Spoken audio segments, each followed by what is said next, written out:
In this video, we'll look at a beautiful result that provides us with the existence of graphs with high girth and high chromatic number. And it's a very nice demonstration of the power of the probabilistic method. We'll recall some definitions. Given a graph G, its chromatic number is the minimum number of colors we need to color the vertices of the graph G so that no edge has both endpoints receiving the same color. The girth of a graph G is the length of the shortest cycle. For example, the following graph has girth 4, because the shortest cycle in this graph has length 4, and there are a couple of them. Another example is this graph here. There are many cycles, but the shortest one has length 3. It is this triangle up here, so the girth is 3. If the graph is a tree, then it has no cycles, in which case we say that its girth is infinite. Okay. So what can we say about girth and chromatic number? Well, suppose your graph contains a clique on k vertices. Then just to color this clique, we need at least k different colors. So then the chromatic number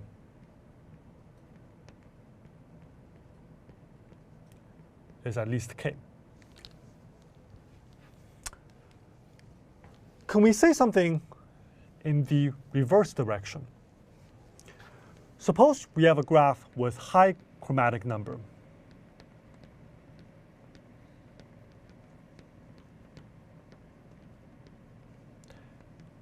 Would it be possible to deduce some local information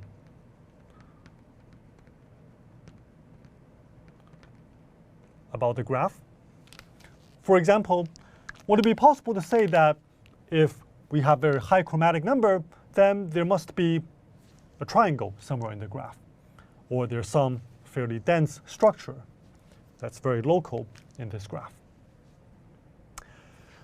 So the main theorem that we'll present in this video gives a definitive no to this question.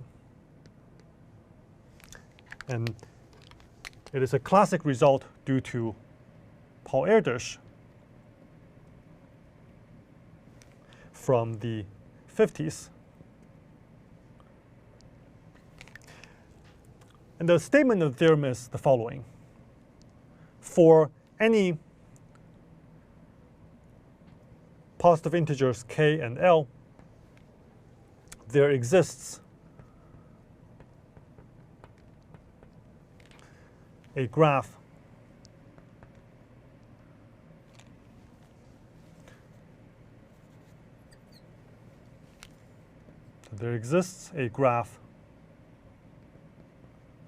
with girth L, girth bigger than L, and chromatic number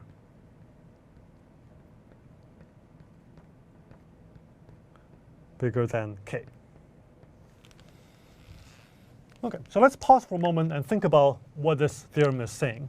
So given any K and L, no matter how large, we can find a graph. There exists a graph for which there are no short cycles, no cycles of length than most L. And furthermore, to properly color the vertices of the graph, you need at least, well, you need strictly more than k colors. So even though this graph has very high chromatic number, around every vertex, if you only look not too far away, then the graph locally looks like a tree because there are no short cycles. Okay? So in particular, having high chromatic number does not give you local information. And Erdős shows that there always exists counterexamples to such a statement if we want some local information from having high chromatic number. Okay, so the rest of this video will concern the proof of Erdős' theorem.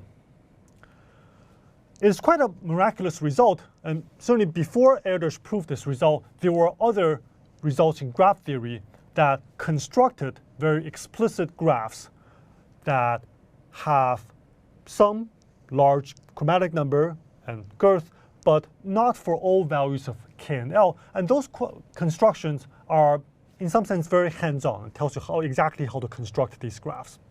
But they were not able to get arbitrarily large girth and chromatic number. Erdős's insight is to use randomness, use the probabilistic method, and show that by appropriately modifying a random graph, one can achieve the desired outcome. So let's see how this works.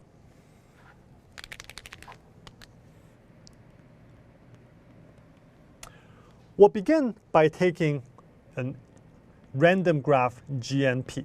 So this is the Erdős-Rényi random graph.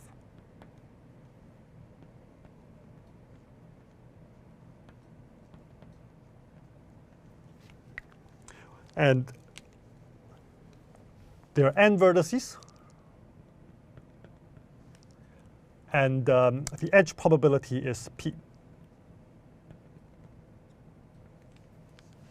Meaning that we flip a probability p coin for each possible edge and put down an edge independently with probability p between every pair of vertices. Right. So let G be drawn from this distribution. So G is this random graph. Now let's take a specific choice of P.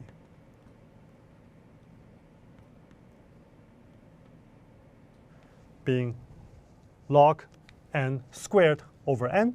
Turns out other choices of P work as long as P falls in some range, but for concreteness, we'll take this very specific choice of P. So this is a random graph. And let's construct the random variable x, defined to be the number of cycles of length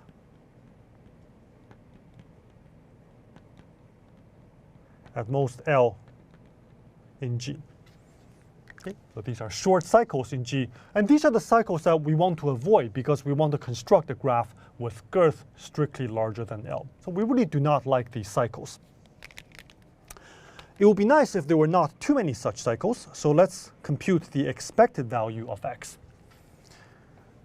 For this computation, we use linearity of expectations and look over all possible cycle lengths from 3 to L. Right, so I is the target cycle length. And for cycles of length I, there are n choose I different choices of which I vertices the cycles can involve. And once you specify those vertices, there are I minus 1 factorial different permutations, circular permutations of these vertices. And we divide it by 2 because a cycle could be counted in 2 different directions and they will correspond to the same cycle. So this quantity here is the number of cycles of length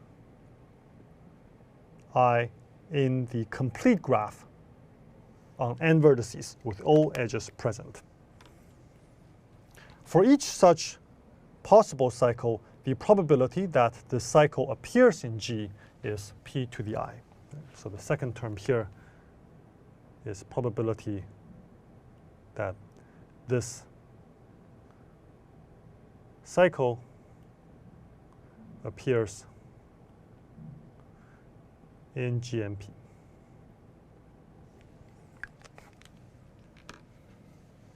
Okay. This is some expression. It's a little complicated, but we can simplify it and do some approximations to upper bound this quantity.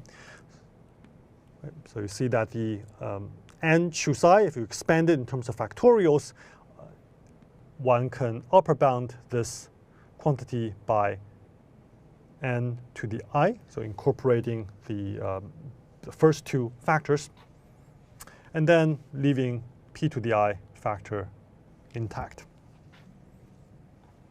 Okay. We chose p so that p times n equals to log squared of n. And so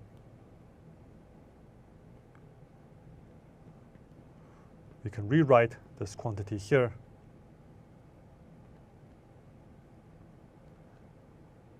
like this.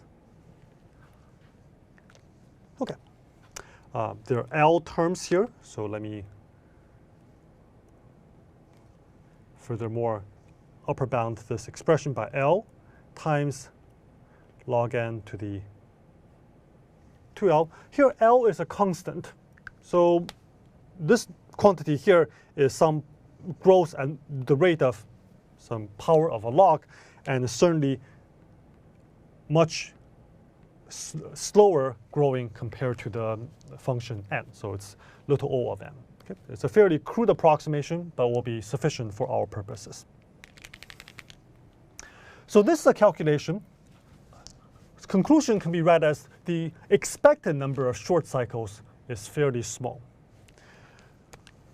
Well, if there are few short cycles, we can get rid of all of them to get a graph without short cycles. So this is the basic idea of the alteration method in the probabilistic method. Okay, so start with this GMP, this random graph. It's not going to get us what we want right away, but we're going to do something to fix the defects in this graph. In this case, get rid of short cycles.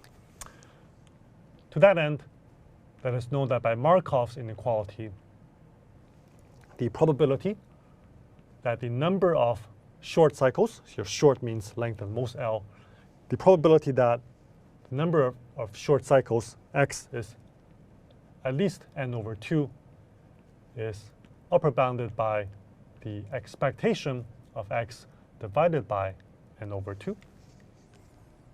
And because expectation of x is little o of n, this final quantity is little o of 1. It decays to 0 as n goes to infinity. Okay. So this is a good sign, right? So it means that typically the graph does not have very many short cycles, has fewer than n over 2, and then eventually we'll be able to get rid of one edge from each cycle to get us a graph with still fairly large number of vertices, but there are no short cycles left in this after the alteration. Now let's think about chromatic number. Okay? So we want to ensure that the graph that we end up having has high chromatic number. To that end, we'll recall the following fact. If we give you a graph G, then the chromatic number of G, so this is chi of G, so that's the chromatic number.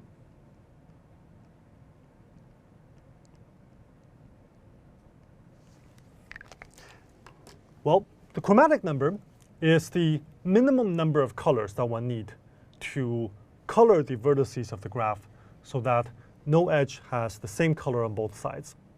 In particular, every color class, right? So if you look at a single color like red and look at the vertices colored by that color, these vertices have no edges directly between them, and so they form an independent set. So each color class is an independent set. And so the number of color classes you need then should be at least the number of vertices divided by the independence number. This is the size of the largest independent set.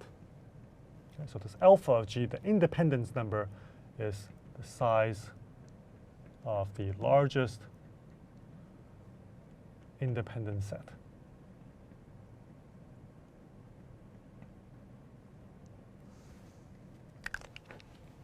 Indeed, each color class is an independent set, and each independent set has size at most alpha of G, and therefore the number of colors you need should be at least the number of vertices divided by the independence number. Okay. Now, for every h, the probability that the independence number, right? So after here, see that it makes sense to think about the independence number. So the probability that independence number is bigger than h is at most the following. Okay, so here we'll use union bound. For each h vertex subset, of which there are n choose h such h vertex subsets, the probability that those h vertices from an independent set is the probability that there are no edges appearing among these h vertices, and that's 1 minus p raised to the power h choose 2. Okay, so this is some expression, and we can do some manipulations to simplify this expression, yielding an upper bound of n to the h times. So the latter expression, we can simplify it as so upper bounded by e to the minus p h minus 1 over 2. Right, so 1 minus p is less than e to the minus p. Okay. Simplifying even further, we see that this expression can be rewritten this way. And now let's make a choice for what h I want to set. So let's set h to be the quantity, which for now seems a little mysterious, but it turns out to be a natural thing to set after we see what the calculation looks like. So we set h to be this quantity, 3 times log n over p. And knowing what p was from earlier, this quantity is 3n over log n. If we set h to be this quantity here, then you see that here in this expression, the numerator here can be simplified, and the result is that this expression decays according to some rate, which is n, to something that is a minus constant, something on a constant order. In particular, it goes to 0 as n goes to infinity, and that's really the only thing that we need out of this calculation. Okay. So if we set h to be of an appropriate quantity, then typically one does not have independent sets of size at least h in the graph. Okay. So let's regroup. So we proved a couple of things. First, we showed that typically, so when I say typically, I mean with probability approaching 1 as n goes to infinity. So typically, this graph does not have short cycles, meaning cycles of length at most L. And also, typically, this graph does not have large independent sets. Okay. Now let us put everything together. So by choosing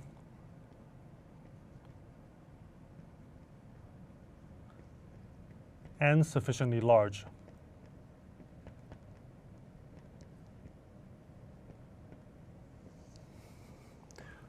we can simultaneously ensure that the probability that x, the number of short cycles, exceeds n over 2 is strictly less than half, and the probability that the independence number exceeds h is also strictly less than half. Okay? So both of these are quantities that decay to 0 as n goes to infinity. So by choosing sufficiently large n, we can make sure that both probabilities are strictly less than 1/2. And therefore, there is some possibility that lie outside both events. And thus, there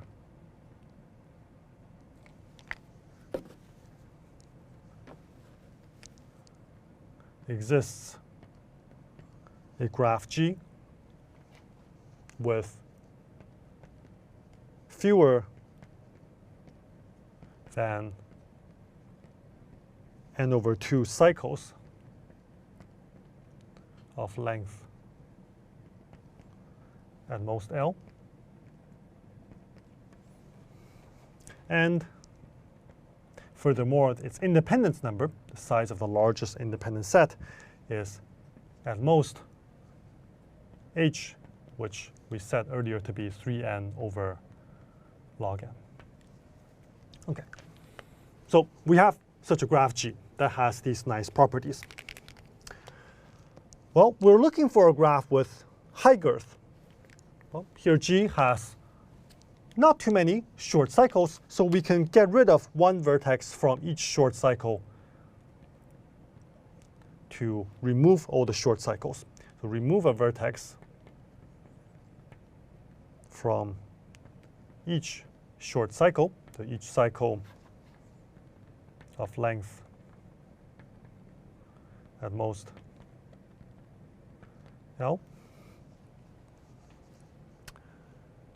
So remove one vertex from each such cycle, and doing so results in a subgraph G prime. And then we know that the girth of G prime is strictly larger than L because we got rid of all the short cycles. And furthermore, the chromatic number of G prime is, by what we saw earlier, at least the number of vertices of G prime divided by its independence number. Well, the number of vertices is at least n/2 because we removed at most n/2 vertices from G to obtain G prime. The independence number of G prime, well, the independence number of G prime is at most the independence number of G, because any independent set in G prime is automatically an independent set in G. And here we saw that the independence number of G prime is at most h, which is 3 log n over 3n over log n. So we have in the denominator 3n over log n. And the whole expression simplifies to log n over 6, which is bigger than the constant that we were given, k, as long as n is sufficiently large.